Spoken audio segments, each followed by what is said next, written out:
Selamat pagi semuanya. Assalamualaikum warahmatullahi wabarakatuh. Waalaikumsalam warahmatullahi wabarakatuh. Bagus suaranya. Ayo aktifkan dulu dong videonya. Ya gitu. Sip. Naira, Brian, Nisrina, Atia, hai. Shalin, Naila, Karissa, Bima. Siapa nih? Felisa.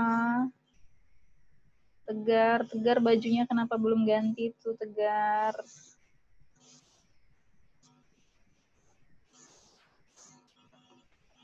Terus siapa lagi nih yang belakang-belakang belum aktifin video? Sudah 62 partisipan.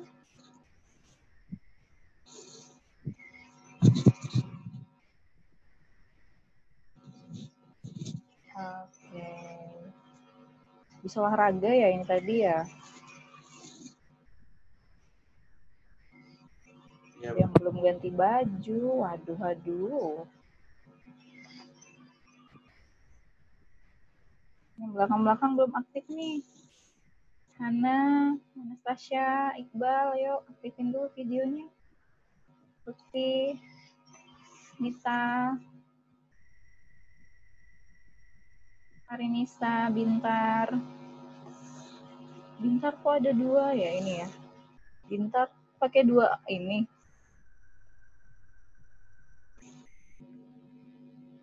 Pakai handphone sama pakai ini apa? Bintar satunya ini punya siapa? Muhammad Bintar. ini satunya saya buat absen, Bu. Yang laptop, soalnya di laptop ini mic-nya rusak. Oke.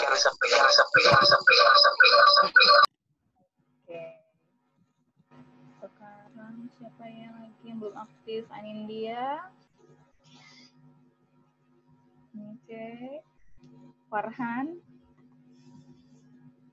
Audrey. Salisa tadi sempat aktif. Oke. 62 orang, mana ya yang lain ya? Salida belum aktif juga nih videonya. Oke, Anindya juga belum aktif. Baik. Oke, jadi hari ini kita belajar fisika ya. Kemarin itu Ibu baru dikabarin kalau Ibu menggantikan Bu Har untuk ngajar PKWU di kelas kalian. Jadi belum sempat ada persiapan, makanya kemarin Ibu ngasih kuesioner aja. Jadi nanti buat bahan di pertemuan kita yang berikutnya. Terus satu lagi sebenarnya Ibu senang banget sih dapat jam PKWU. Jadi kalau misalnya kita fisikanya kurang bisa ya pakai jamnya PKWU untuk bahas-bahas soal atau gitu ya. Gitu. Pakai mod, Bu. Siapa kemarin yang bilang ini bikin kerajinan dari pakai vektor gitu. Kreatif banget. Oke, sudah masih 61 aja nih dari tadi. Kita mulai aja ya menunggu yang lain. Siapa ini? Farhan sambil dicas nggak bisa buka kamera. Oke. Yang lain sudah aktif ya. Oke, sebentar dulu. Ibu akan screenshot dulu untuk yang pertama sesi awal. Siap-siap. Wajahnya ditunjukin kamera ya, senyum. Halaman pertama.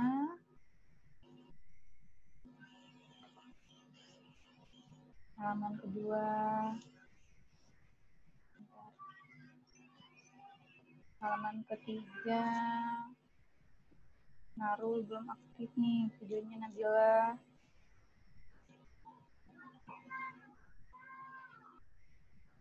Oke, 63 partisipan. Oke, silahkan yang mau hemat kuota boleh dinonaktifkan videonya, tapi harus tetap mendengarkan dan memperhatikan, lihat ke layar semua ya ketika Ibu menjelaskan. Ya, kemarin kita sudah membahas tentang vektor, besaran dan vektor. Oke, jadi kemarin kita sudah mempelajari bagaimana cara menjumlahkan dua vektor atau lebih dengan cara grafis. Masih ingat cara grafis itu apa aja kemarin? Coba Ibu mau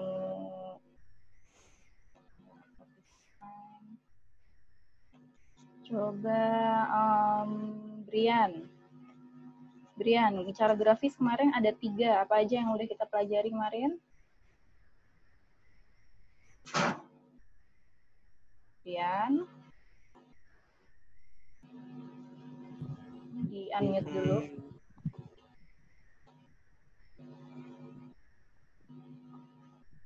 Kayaknya saya lupa deh. Siapa yang ingat? Yang mau bantu Brian? Jajar genjang. Siapa itu? Membentuk sudut 90 derajat, Bu.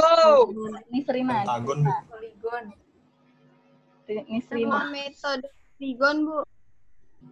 Oke, coba Ibu minta Nisrina yang wakilin dulu coba biar jelas suaranya. Apa aja Nisrina? Yang pertama poligon. Ya. Kedua itu jajar genjang. Yang ketiga segitiga. Segitiga, oke. Semua sepakat ya. Tadi siapa yang bilang pentagon tadi? Kayak merek sepeda ya. Oh. Jadi Poligon, Bu. Oh iya, poligon. Jadi untuk menjumlahkan vektor dengan cara grafis itu ada 3. Yang pertama poligon, kemudian yang kedua dengan cara jajar genjang, yang ketiga segitiga. Bedanya untuk segitiga dengan poligon itu kalau segitiga lebih umum digunakan untuk menjumlahkan 2 vektor. Sedangkan poligon biasanya digunakan untuk lebih dari 2 vektor. Itu untuk cara grafis. Kemudian dengan cara analitis. Analitis itu ketika kita memperhitungkan sudut apitnya. Jadi misal ada 2 vektor, dia membentuk sudut tertentu, membentuk sudut apit tertentu, maka kita bisa hitung berapa resultannya dengan menghitung dengan cara analitis. Dianalisis seperti itu. Caranya dengan menghitung hitungkan sudutnya. Contohnya di sini kalau sudut apitnya antara 0 derajat sampai 180 derajat, berarti kita gunakan rumus R sama dengan akar dari A kuadrat plus B kuadrat plus 2AB cos theta. Theta itu adalah sudut apit dari vektor yang pertama dengan vektor yang kedua. Di sini vektor B dan vektor A. Sementara untuk sudut apitnya yang 90 derajat atau bentuk membentuk siku, itu bisa langsung menggunakan rumus Pitagoras. Jadi resultannya adalah akar dari A kuadrat plus B kuadrat. Sementara jika dia sejajar atau segaris dan searah, itu bisa kita jumlahkan langsung. Jadi resultannya tinggal A ditambahkan dengan B. Kalau misalnya B-nya berlawanan arah, nanti beri tanda negatif, akhirnya jadi pengurangan. Misal di sini B-nya dia arahnya negatif ya, misal ke sini. Nah seperti ini, maka nanti resultannya dikurangi, jadi A dikurang B-nya. Min B. A kurang B. Sama, jadi nanti misal di sini. Jadi resultannya adalah hasil pengurangan dari vektor A dan vektor B. Arahnya kita lihat lagi nanti di sini. Kalau misal di sini B-nya karena lebih kecil dari vektor A, maka resultannya masih searah dengan si vektor A tadi. Itu ya, untuk penjumlahan secara analitis. Nah, sekarang pertemuan ini kita akan membahas ini, bagaimana cara menguraikan sebuah vektor menjadi 2 buah vektor yang saling tegak lurus. Jadi ini adalah penguraian vektor. Perlu kalian catat dan kalian ingat, penguraian vektor ini kebalikan dari penjumlahan vektor. Contoh nih di sini, kalau kemarin kita menjumlahkan vektor untuk mendapatkan resultannya, itu adalah vektor A ditambah vektor B, kayak gini. Nah, kalau di penguraian, berarti kita harus membuat si vektor resultannya, semacam resultan, itu kita uraikan jadi vektor komponen X dan Y-nya. Jadi misal kita punya komponen vektor A, ini kita uraikan menjadi vektor AX-nya ditambah dengan vektor AY-nya. Kurang lebih kayak gini, jadi kebalikannya. Kalau yang mencari resultan itu dari 2 vektor, kita cari jumlahnya menjadi 1 vektor. Kalau ketika kita menguraikan, yang awalnya 1 vektor, kita uraikan jadi 2 buah vektor yang saling tegak lurus. Sekarang, contohnya ada di sini. Ini ketika kita menganalisis vektor komponen. Di sini Ibu punya vektor F1, F2, kemudian ada F3. Bentuknya seperti ini. Kita ditanya berapa resultannya.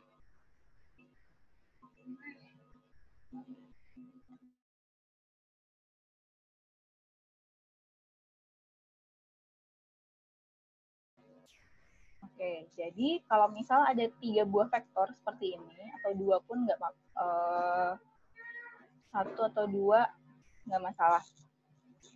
Jadi misal di sini ada vektor F1, F2, F3 membentuk seperti ini. Nah, biasanya tuh kalau misal udah masuk ke pelajaran gaya, usaha dan gaya, itu nanti di sini ada bendanya. Jadi ada bendanya, misal di sini balok ditarik dengan gaya sebesar F1 ke kanan dengan sudut tertentu, kemudian ke kiri dengan sudut tertentu, dan ada gaya tarik ke bawah. Kemudian ditanya, benda itu bergeraknya kemana? Nah, untuk mencari gerak benda itu, berarti kita harus menghitung resultannya. Sama kayak waktu kita, sama waktu tadi ketika di sini, nah, ketika di sini nih, lihat yang bawah ini, ada A plus B, kan itu kita jumlahkan, sehingga kita tahu arah vektor resultannya tuh kemana. Kalau seperti ini dia searah, A dan B-nya searah. Kemudian dijumlahkan, berarti tinggal dijumlahkan aja.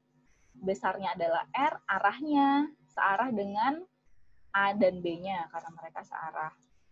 Sementara kalau di sini, ketika di sini misal kita taruh sebuah balok di tengahnya seperti ini, kemudian si balok ini ditarik dengan gaya F1, F2, dan F3 untuk mencari di mana, ke arah mana dia bergerak, berarti kita harus cari resultannya.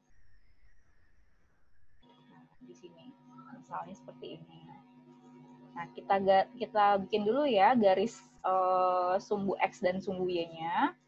Kemudian setelah kita udah tahu, ingat sumbu X itu yang horizontal, kemudian Y itu yang vertikal. Kalau sudah, baru kita bikin tabel sehingga kita bisa mengelompokkannya lebih mudah. Contoh di sini, ini ada sudutnya terhadap sumbu X ya. Diketahui ada sudut alfa di sini, sudut yang diapit F1 ke X, kemudian ada beta, ini yang diapit oleh F2 ke X-nya. Nah, ketika kita udah tahu berapa sudutnya, sekarang waktunya kita menguraikan. Ketika kita mau menguraikan, ingat tadi, penguraian itu dari 1 vektor menjadi 2 vektor. Vektor X dan vektor Y. Caranya seperti apa? Tarik garis putus-putus dulu dari F1 ke X, sehingga didapatkan tarik garisnya, didapatkan F1 dikali dengan cos alfanya. Kemudian untuk yang di sumbu Y, berarti didapatkan F1 dikali sin alfanya. Ini untuk vektor komponen dari F1. Jadi dari awalnya dia F1, diuraikan jadi F1 cos alfa dan F1 sin alfa. F1 sin alfa. Jadi gitu. Itu cara menguraikannya pertama. Kemudian ketika kita sudah uraikan, yang F1-nya ini sudah bisa diabaikan karena kita sudah uraikan jadi 2 buah vektor tadi, F1 cos alfa dan F1 sin alfa. Jadi F1-nya ini sama dengan, kalau kalian perhatikan di sini, F1 sin alfa dengan F1 cos alfa, ini kan tadinya tidak ada. Awalnya dia adalah F1. Nah, sekarang setelah diuraikan, bisa kalian perhatikan, F1 ini mirip dengan resultan dari F1 sin alfa dan F1 cos alfa. Jadi, F1 sin alfa kalau dijumlahkan dengan F1 cos alfa, dapatnya F1. Gitu ya. Nih. Jadi bisa diabaikan. Sama dengan F2-nya juga di sini. Kita tarik garis putus-putus ke X-nya, didapatkan F2 cos beta. Tarik lagi garis putus-putus ke X, ke Y, sorry. Tarik garis putus-putus ke Y, didapatkan F2 sin betanya. Kayak gitu. Nah, kalau udah didapatkan kayak gini, nanti F2-nya juga bisa diabaikan. Jadi yang kita pakai cuman yang di sumbu X dan di sumbu Y-nya. Gitu. Nah, sekarang bagaimana dengan F3? Di sini, F3 dia cuman memiliki komponen di sumbu Y aja. Karena dia di sumbu X-nya dia nilainya 0. Tidak ada, kalau diukur ini dia panjangnya sejumlah F3, sementara untuk sumbu X-nya dia tidak memiliki panjang gitu. Jadi dia nanti komponen X-nya 0, kemudian komponen Y-nya itu besarnya sama dengan F3. Tapi karena arahnya ke bawah, jadi nanti nilainya negatif. Sampai sini ada yang mau ditanyakan? Kalau tidak ada, setelah kita gambarkan kayak gini, kemudian langkah selanjutnya adalah kita bikin tabel. Tabelnya itu di sini kayak gini. Tuliskan dulu F-nya, kemudian Fx dan Fy-nya. Nah, setelah itu baru kita himpun. Yang Fx kita jadikan satu dengan Fx. Yang Fy kita jadikan satu dengan Fy. Pertama dulu, kan tadi di sini awalnya ada 3 buah vektor. Ada F1, F2, dan F3. Tuliskan dulu F1-nya. Nah, di sini tadi kalian udah punya F1. Sekarang, perhatikan. Kalian diminta menuliskan vektor komponen di sumbu X-nya. Di sini. Nah, di sumbu X berarti yang mana?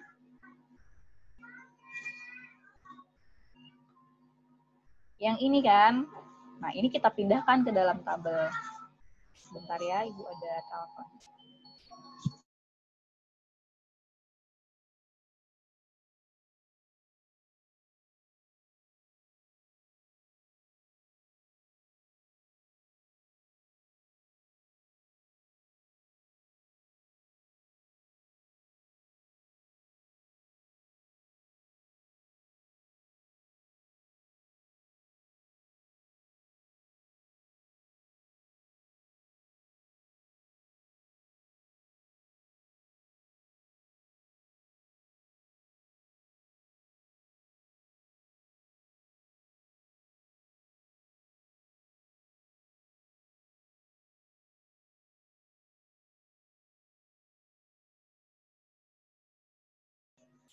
Oke. Jadi itu tadi ada yang jual es krim. Bisa diabaikan ya. Jadi itu tadi kita lihat kita punya F1 di sini diuraikan ke Fx dan Fy-nya. Tuliskan tadi F1 ketika diuraikan ke sumbu X didapatkan F1 cos alfa. Nah, tuliskan tuh di situ F1 cos alfa di kolom Fx-nya. Kemudian ke sumbu Y-nya, di situ ada F1 sin alfa. Tuliskan juga di sumbu Y-nya, Fy-nya. Lakukan gitu juga untuk yang F2. Nah, F2 tadi komponen X-nya adalah F2 cos beta. Tuliskanlah di sini F2 cos beta. Karena dia arahnya ke kiri, maka kita wakili arahnya dengan tanda negatif. Nah, negatif itu di sini didapatkan dari itu. Kemudian untuk Fy-nya kita lihat F2, untuk Fy-nya itu adalah F2 sin beta. Arahnya ke atas, jadi dia tetap positif. Nah, tuliskan aja di situ F2 sin beta. Nah, sekarang untuk F3, tadi Ibu udah sampaikan, untuk F3, vektor komponen di sumbu X-nya, dia nilainya 0, karena dia tegak lurus dengan si Y. sumbu Y. Nah, ini jadi di sini 0 untuk fx-nya. Sementara untuk fy-nya di sini adalah f3 juga besarnya. Karena arahnya ke bawah, maka di sini kita tuliskan tanda negatif. Ada pertanyaan sampai sini, bagaimana cara memindahkan dari gambar ke dalam tabelnya? Kalau yang X itu pasti cos ya, Bu ya? Kalau yang Y jadi sin ya, Bu ya? Nah, pertanyaannya kalau X itu pasti cos apa enggak? Itu tergantung dari letak sudutnya. Sekarang Ibu mau coba. Sekarang kita coba ingat-ingat lagi. Kemarin kita sudah, tunggu ya, masih loading. Nah, ini kita kemarin sudah bahas kan untuk fungsi trigonometri, sambil ingat lagi ya yang kemarin. Jadi kalau bentuknya seperti ini, ada segitiga, ada sudutnya di sini, kita bisa tentukan sin, cos, dan tangannya. Didapatkan dari sini. Iya, jadi kalau sin, depan per miring. Cos itu samping per miring, tangan depan per miring. Nah, sekarang kalau misal di sini, perhatikan nih.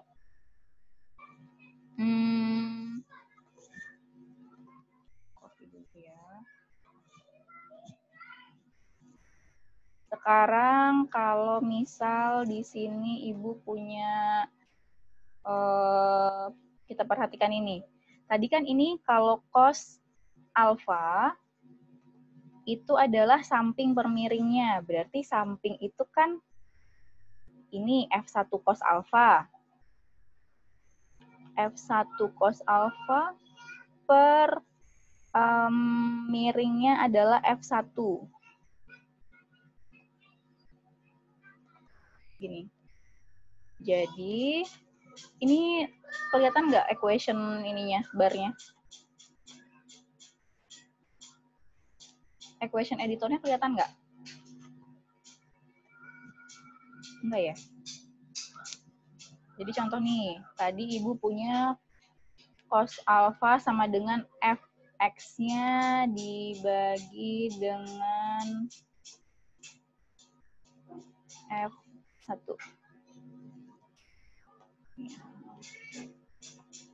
Nah, nih. Ya. Jadi, kalau mengikuti aturan trigonometri tadi, besarnya cos theta atau cos alfa ini itu sama dengan ini, panjang fx-nya per f1. Karena ingat, cos samping miring. Sudutnya kan di sini. Berarti yang samping itu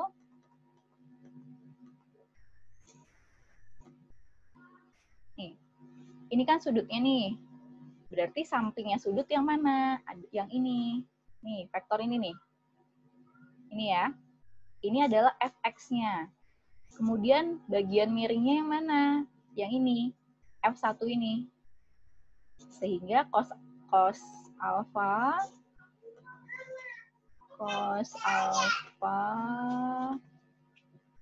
sama dengan fx per f1. Nah, udah dapat ini, berarti bisa kita atur, bisa kita tuliskan lagi. Besar fx-nya itu sama dengan berapa tuh? Fx-nya berarti adalah f1 cos alfa, ya kan?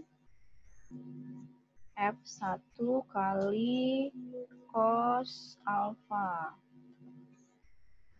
Nah, dapatnya F1 cos alfa itu dari sini. Karena cos alfa adalah fx per f1, maka fx itu adalah f1 kali cos alfa. Kalau sudut alfa ini letaknya di sebelah sininya, berarti udah beda lagi nanti. Nanti kalian coba cari lagi dengan cara trigonometri tadi. Bisa jadi tinggal kalian cari 90 derajat dikurangin alfanya sehingga bisa langsung pakai cos, atau bisa juga pakai sin-nya. Tergantung mana alfa ya, Bu ya? Tergantung letak alfanya di mana. Itu ya. Gurunya lagi ngomong. Ini. Terus Bagi kunciran Dede. sekarang Enggak. kita udah Enggak. kita udah dapat itu tadi cara memasukkannya dan cara mendapatkan cos-nya dan sin-nya. Jadi nggak selalu pakai cos untuk x-nya dan nggak selalu pakai sin untuk y-nya. Tergantung sudutnya itu yang diketahui di mana letaknya. Jadi tergantung letak sudut yang diketahui. Nah, kalau kita udah dapat berapa jumlah sigma fx-nya, berapa jumlah sigma fy-nya, baru kita cari resultannya dengan rumus Pitagoras tadi. Pitagoras, Bu. Ya, karena udah tinggal, jadi ini kan kita jumlahin dulu nih, fx-nya kita jumlahkan. Kalau dia udah sama-sama fx kan berarti dia sejajar. Dia sejajar tuh. Jadi nanti hasilnya sigma fx itu ada di sumbu x-nya. Kemudian sigma fy itu nanti di sumbu y-nya. Sigma fx posisinya searah dengan sumbu x, kemudian ada sigma fy, dia searah dengan sumbu y-nya, membentuk sudut siku. Karena dia membentuk sudut siku 90 derajat, ketika kita disuruh cari resultannya, kita tinggal cari dengan mencari akar dari penjumlahan kuadratnya. Jadi di sini untuk cari resultannya langsung dapat akar dari sigma fx kuadrat plus sigma fy kuadrat.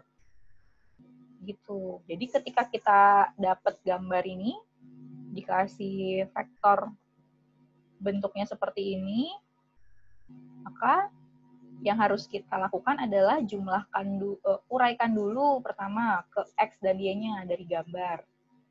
Kemudian yang kedua, pindahkan vektor komponennya ke dalam tabel. Itu akan sangat memudahkan. Jadi kalian bisa lebih teliti ngerjainnya. Kalau sudah di dalam tabel, baru kalian jumlahkan ke sini nanti. Penjumlahannya caranya gimana, Bu?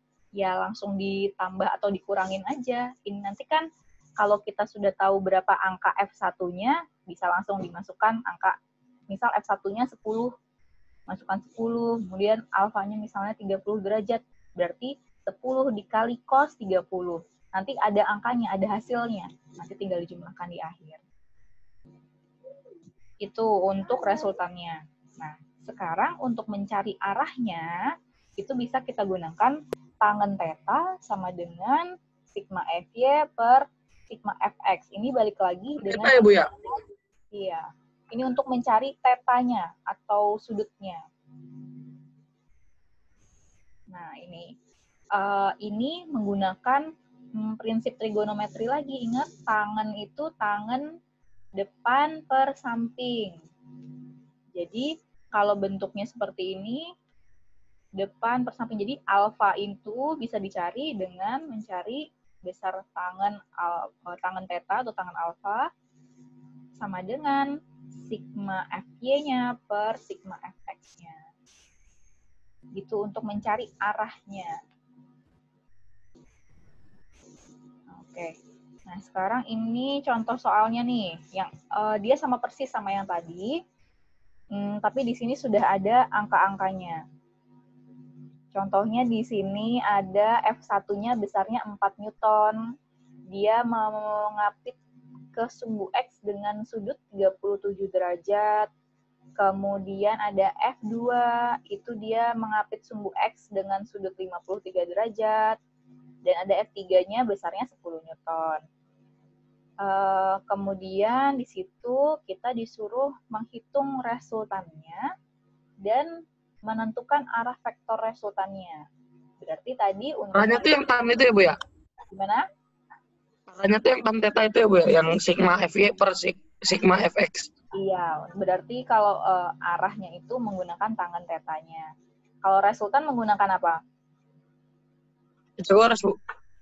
Pitagoras, iya. Nah, untuk mencapai ke situ berarti pertama kita harus apa dulu nih? Tadi yang pertama harus kita lakukan. Dari sigma fx sama sigma fy, Bu.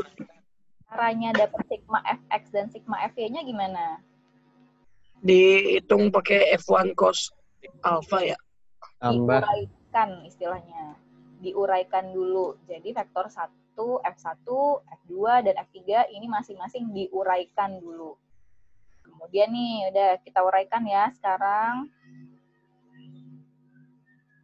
Nah, ini sekarang kita uraikan. Pertama untuk F1 dulu. F1-nya, oh ya ini. Jadi untuk 37 derajat dengan 53 derajat itu dia sudut istimewa ya. Dia juga termasuk sudut istimewa, bukan sudut istimewa dalam arti sesungguhnya, tapi karena angkanya lumayan cantik, jadi dia sering digunakan. Cosnya 0,8, Bu. Iya, betul. Bentar, Ibu. Ini cos 37 derajat itu adalah 0,8. Jadi karena dia angkanya 0,6, 0,8. Jadi Balik-balik doang kan, Bu? ya tinggal dibalik-balik doang. Si 53 ini adalah 0,8. 0,8. Makanya dia sering keluar juga ini. Cos 53. Nah, ini ya. Masih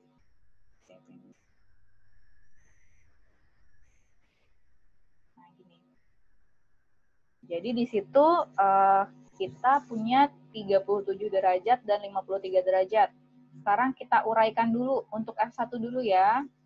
Biasakan urut dalam mengerjakan, jadi nggak ada yang kelewat. Nah, pertama F1 dulu untuk ke sumbu X-nya. Di situ didapatkan F1 kali cos theta atau cos alfanya. 4 kali cos 37 derajat. Kemudian di sumbu Y-nya, di situ ada F1 sin 37 derajat.